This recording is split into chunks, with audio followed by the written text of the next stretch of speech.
안녕하십니까. 수영입니다. 전에도 말씀드렸지만, 제가 유튜브를 시작한 지 이제 8개월이 좀 지났는데요.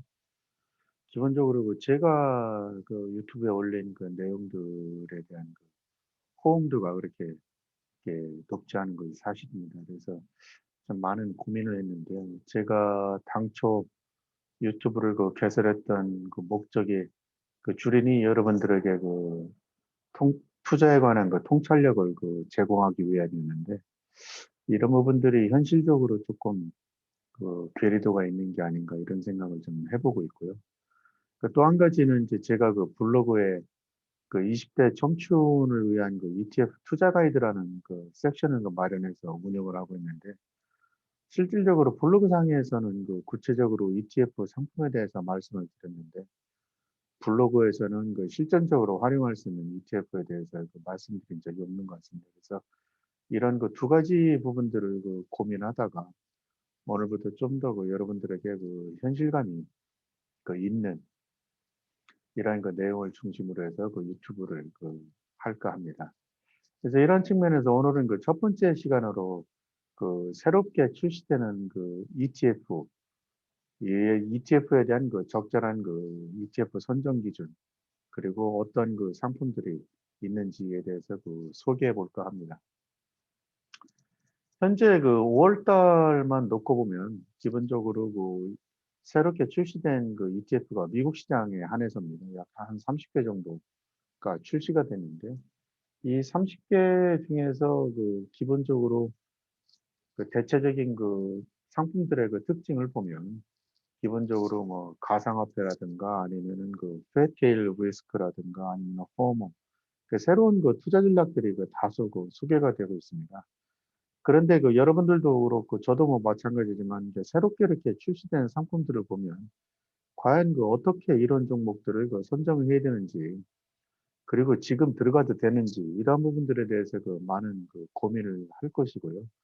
어쩌면은 기존의 상품에 좀 익숙해져 있기 때문에 신규 상품은 아마 지나가는 경우가 좀 많은 것 같습니다. 그런데 제가 경험적으로 ETF를 분석해 본 결과, 신규 ETF에 대한 관심을, 적절한 상품을 선정하게 되면 이게 높은 수익률을 올릴 수 있다라는 그런 점을 발견했습니다. 그래서 쭉 자료들, 그리고 기존에 나왔던 ETF들이 성공했던 ETF들이 어떤 비결이 있는지를 살펴봤는데요. 물론 이제 기준은 기본적으로 신규 상품이 성공했다라는 기준은 이제 미국 기준으로 10억 달러, 우리나라 돈으로 한 1000억 정도 운영 규모가 1000억 달러를 상회하고, 이런 1000억 달러가, 그러니까 1000억 원이 단기간에 달성했는지 여부에 있는 것 같습니다. 그래서 여기에 있는 성공 비결 공통점은 기본적으로 이러한 상품들을 중심으로 해서 뽑아낸 공통점이라고 할 수 있겠습니다. 첫 번째로 신규 ETF가 성공하기 위해서는 운영 보수가 적절해야 됩니다. 저는 이제 나중에 말씀드리겠지만 2% 미만인 종목들, 그러니까 상품들을 선정을 했고요. 실제 그 운영 보수가, 이게 펀드이기 때문에 운영 보수가 높으면 수익률에 영향을 미칠 수밖에 없습니다. 그리고 ETF의 특징상 저렴한 비용을 자랑해야 되는데, 높은 운영 보수가 부과되면은 이제 수익률에 영향을 미칠 수밖에 없고요. 물론 이제 신규 ETF 중에서 테마라든가 아니면 새로운 전략들이 적용되는 부분들은 속된 말로 많은 손이 가기 때문에 운용 보수가 높은데, 어쨌든 이런 부분들을 좀 감안을 했고요. 두 번째로는 출시 시점이, 그 출시 시점에 따라서도 달라진다라는 점입니다. 기본적으로 출시 시점이라는 것은 이게 뭐냐면은 발행사들이 새로운 전략을 세워서, 이러한 새로운 전략이 상품 운영에 반영이 되고, 이런 반영된 상품이 새롭게 출시되는 시점에서 그들이 제시한 운영 전략과 맞는지, 이런 부분들이 또 중요시한 성공 비결이고요. 그리고 마지막으로는 독특한 운영 전략인데, 어떻게 보면 적절한 출시 시점과 독특한 운영 전략이 거의 비슷하다고 할 수 있겠습니다. 왜 그런지에 대해서 말씀드리겠습니다. 지금 이제 시장에서 많은 인기를 얻고 있는 상품들 가운데서 그 ETFMG 프라임 사이버 그 시큐리티 ETF라고 있습니다. 그 티커로는 핵인데 HACK인데요. 핵은 그 2014년 11월 22일에 그 출시된 지 7개월 만에 그 35%라는 그 놀라운 그 수익률, 그리고 앞서 말씀드렸지만 그 운용 자산이 그 10억 달러를 돌파했습니다. 이와 같이 그 출시된 지 2년 내에 그 성공한 그 ETF들의 그 특징을 보면 앞서 말씀드린 대로 운용 보수 그리고 적절한 출시 시점 이런 부분들이 그, 적용할 수 있는데, 해크는 사이버 보안 그 테마로서는 그 첫 번째 그 출시된 그 ETF입니다. 그리고 그 기술 업종에 당시에는 그 이 사이버 관련 종목들이 그 기술 업종 그 인덱스에 그 편입되지 않았었는데요. 이런 종목들 중심으로 해서 그 상품 운용을 했기 때문에 투자자들이 그 손쉽게 접근할 수 있는 기회를 그 주었습니다. 그리고 해크라는 그 티커에서도 알 수 있겠지만은 그 기본적으로 해크가 해킹이라는 단어가 연상돼서 그 자체로서도 ETF의 그 운용 목적을 그 파악할 수가 있을 것입니다. 더욱더 그 결정적이었던 것은 2014년은 그 사이버 범죄가 그 주된 그 뉴스거리로 그 등장했던 그 원년이었습니다. 그래서 그 사이버 범죄가 그 뉴스 헤드라인을 그 장식할 때 사람들이 그 사이버 보안과 같은 분야에 그 쉽게 그 접근할 수 있는 방법을 찾고 있었는데, 이런 가운데 그 해크 ETF가 출시돼서 그 많은 그 관심을 끌었던 겁니다. 물론 그 대형 투자 운용사가 자사의 그 유통망을 이용해서 그 출시한 그 제품을 그 판매를 해서 그 단기에 많은 그 운용 자금을 그 끌어모으는 경우도 있지만, 이런 경우는 그 대부분 운용 전략들이 그 평범한, 물론 이제 자사만의 그 독특한 그 모델을 사용하고 있지만, 이미 기존에 나와 있는 그 유니버셜한 그 전략을 가지고 사용을 했기 때문에 기본적으로 그 변별력은 그렇게 높지 않은 것 같습니다. 어쨌든 그 신규 ETF가 출시될 경우에 여러분들은 그 ETF가 그 추가하는 운용 전략을 면밀히 분석하고, 이러한 전략이 그 향후 수년간 그 지속될 가능성이 있는지도 좀 살펴보시고, 그리고 운영 보수가 가급적이면 그 1%를 넘지 않는 상품을 그 선택하시기를 그 권합니다. 이러한 그 내용을 기초로 해서 그 5월 달에 그 신규 출시된 ETF 가운데 앞서 말씀드린 그 이러한 그 조건들에 그 부합된 그 ETF만을 그 한 10종목을 그 선정을 했습니다. 그래서 지금 이들 종목에 대해서 그 말씀을 드릴까 합니다. 먼저 그 말씀드릴 것은 그 티커 SXQG입니다. 그 이 상품은 그 하이 퀄리티와 그 성장성을 반영한 상품이고, 당연히 그 퀀트 기반으로 운영이 됩니다. 그 미국 그 종합주가 지수에 그 편입된 그 종목 가운데 그 유동성과 모멘텀이 부진한 그 초소형주는 제외를 하고요. 남은 그 종목들 가운데에서 그 수익성, 성장성, 그 재멸제표 등을 그 측정한 지표를 기준으로 해서 그 점수를 산정한 다음에 가장 높은 점수를 받은 종목만으로 그 포트폴리오를 구성합니다. 그 시가총액 방식으로 비중을 설정을 하고요. 종목당 그 비중 한도는 그 5%를 그 넘지 않는 것으로 정했습니다.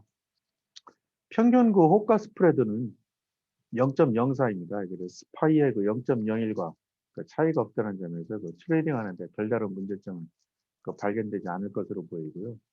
이미 그 5월 10일에 그 출시됐는데 현재 운용 자산은 그 400억 달러, 400만 달러가 지금 그 넘어선 그런 상황입니다. 이 종목을 선정한 이유는 그 이전에도 블로그에서도 말씀드렸는데 그 XOUT라는 티커 XOUT라는 그 ETF가 있는데요. 이 XOUT는 그 승자 주식만을 그 편입을 하는 것이 아니라 패자 주식을 먼저 그 배제한 다음에 나머지 종목들 중에서 그 승자 주식을 그 뽑는 건데, 이 종목의 그 성적이 상당히 좋습니다. 그런데 이런 그 전략을 그 SXQG에서도 그 반영이 된 게 아닌가, 이런 그 측면에서 그 선정을 했습니다. 다음은 그 BITQ입니다. 뭐 그림 그 티커에서 보시겠지만 그 비트와이즈 그 크립토인데요. 이거 암호화폐를 이 상품은 그 암호화폐를 그 직접 보유하지는 않습니다.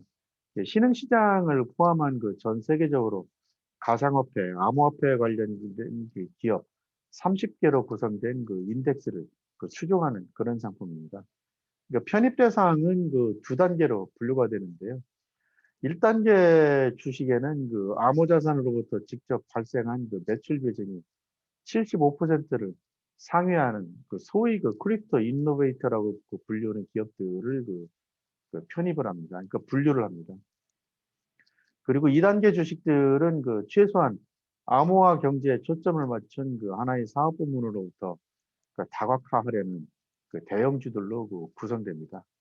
그래서 1단계 주식에 그 편입된 종목들 20개, 그리고 2단계 주식에 편입된 종목 가운데 10개를 선정해서 총 30개로 그 인덱스를 구성하고 이 인덱스를 출정하는 그런 상품입니다.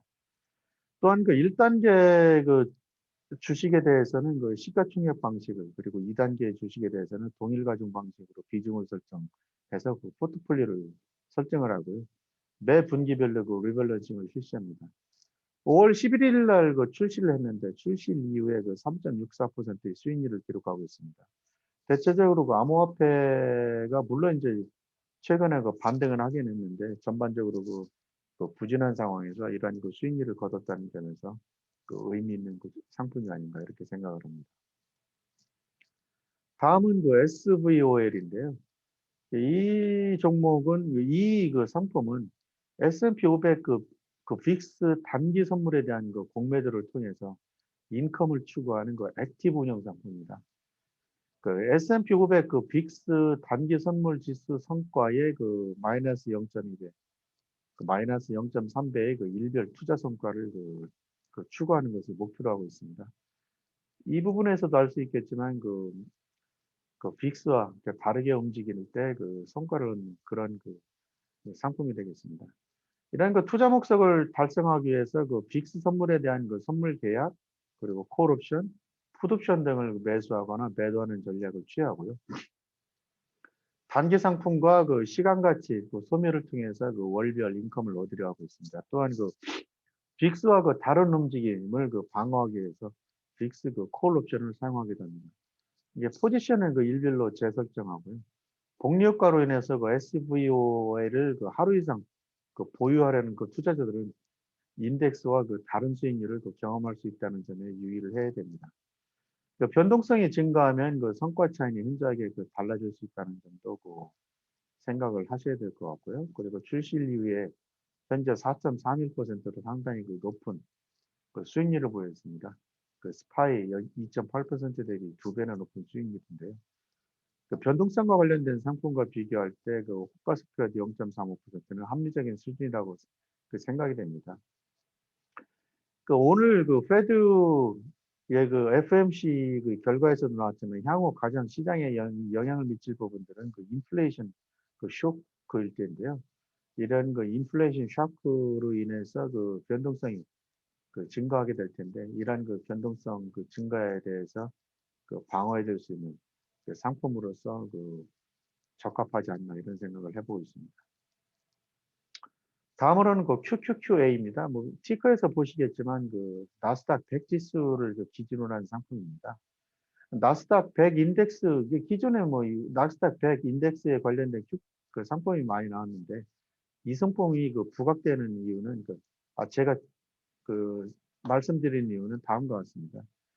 S&P 그러니까 나스닥 100 인덱스에 편입된 기업 가운데서 비금융주, 금융주가 아닌 종목들을 대상으로 해서 그 가격 모멘텀이 가장 높은 21개 종목으로 구성된 그 동일 가중 방식의 인덱스를 추종하게 됩니다. 이게 모멘텀 기준은 앞서 말씀드렸지만은 그 독특한 그 이 회사만의 독특한 그 나스닥 100 그 포인트 앤 피규어 매트릭스를 사용한다고 되어 있는데요. 이 포인트 앤 피규어는 예전에 그 기술적 분석 처음 배울 때 많이 사용되는 건데 이 지표를 새롭게 그 반영했다는 것은 매우 흥미롭다고 할 수 있겠습니다. 그래서 제가 지금 설명을 드린 겁니다. 모멘텀 기준으로 종목을 선정하기 위해서 그 PNF 그 상대 강도 그 차트를 그 이용하는 그 독창적인 그 인덱스를 모델을 마련한 겁니다. 그래서 이 부분이 상당히 그 주목되는데요. 실질적으로 그 장기적으로 아웃폼할 수 있는 종목을 선정하는데 이 상품의 그 운영 목적이 있습니다. 선정된 21개 종목은 그 동일 가중 방식으로 비중을 설정을 하고요.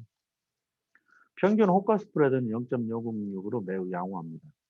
그 출시일 이후의 수익률은 QQQ에 비해서는 다소 부진합니다. 왜냐하면 그 금융주들이 그 편입이 되지 않았기 때문에 그 수익률 부진이 겪고 있는데, 그렇지만 이제 성장주들이 지금 다시 부각이 되고 있기 때문에 아마 향후 수익률이 좀 기대되는 그런 상품입니다. 다음으로는 그 PLRG인데요. 멀티팩터 상품입니다. 사실상 그 멀티팩터 ETF들이 그 최근에 주목을 받지 못하고 있는 상황에서 출시되었다는 점에서는 그 관심을 가져볼 만하다고 할 수 있겠습니다. 그래서 제가 지금 설명을 드린 겁니다.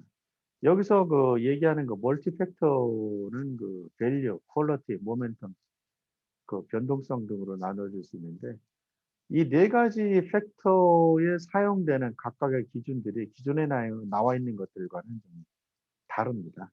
그래서 제가 설명을 하는 거고요. 종목별 비중도 이 회사가 개발한 고유한 현재 시장 리스크 국면에 따라서 다르게 적용을 합니다. 아마 제 생각에는 시장 리스크 국면에 따라서 편입비를 달리하는 것으로 이렇게 생각이 되고 있는데, 아마 현재 시장이 리스크 온인지 리스크 오프인지를 판단하는 것 같습니다. 그래서 그리고 이제 특정 종목은 항상 인덱스 비중만큼 가져가는 기준을 적용하는 것도 또한 특징이라 할 수 있겠습니다. 1년에 두 차례 리밸런싱을 실시하지만 시장 리스크 국면에 따라서 수시로 리밸런싱 한다는 점이 특징입니다. 관심을 갖고 한번 지켜보시기 바랍니다. 다음으로는 NTSE인데요. NTSE는 이머징 마켓 주식시장과 미국 국채 선물로 구성된 포트폴리오 구성되어 있고요. 액티브하게 운영되는 상품입니다. 신흥주식 시장 주식과 미국 국채로 구성된 60대 40 포트폴리오에서 미국 국채 선물을 사용하는 그런 상품입니다. 그런데 실질적으로 신흥주식 시장 비중을 90%로 하고 나머지 10%를 미 국채 선물로 사용을 하는데, 주식은 시가총액 기준으로 신흥시장 주식 500개로 구성을 합니다. 미국 국채는 만기가 2년에서 30년 사이인 상품으로 선정이 되고요. 목표 듀레이션은 3년에서 8년입니다. 미국 국채 선물의 명목 비중은 60%하고 동일한데요. 그래서 주식과 채권 비중이 실질적으로 90대 60으로 되어 있어서 전통적인 60대 40 포트폴리오와는 좀 다르다고 할 수 있는데, 이러한 측면에서 레버리지가 발생한다는 점을 알 수 있겠습니다. 어쨌든 매우 흥미로운 상품을 알 수 있습니다. 다음은 SPBC인데요. 이 상품은 미국 주식과 그레이스케일 비트코인 트러스트, 이미 나와 있는 GBTC에 투자하는 액티브 상품입니다. 미국 ETF와 ETF 비중이 일단 100%를 목표로 하고 있고요. 실물 비트코인을 보유하거나 비트코인 또는 비트코인 선물, 다른 가상화폐에 직접 투자하는 게 아니라 앞서 말씀드렸지만 GBTC에 자산의 10%를 넘지 않는 범위 내에서 투자를 하고 있습니다. 이름으로써 GBTC에 투자함으로써 적극적인 이익을 추구하는 것이 이 상품의 특징입니다. 가상화폐에 대한 비중이 크게 가져가고 싶지 않은 투자자들, 그리고 최근에 헤지 펀드들이 향후 5년 내에 가상화폐에 대한 편입비를 한 7% 정도로 설정하고 있다는 점에서 이러한 상품은 매우 좀 합리적이지 않을까, 이런 생각을 해보고 있습니다. 다음으로는 FATT인데요.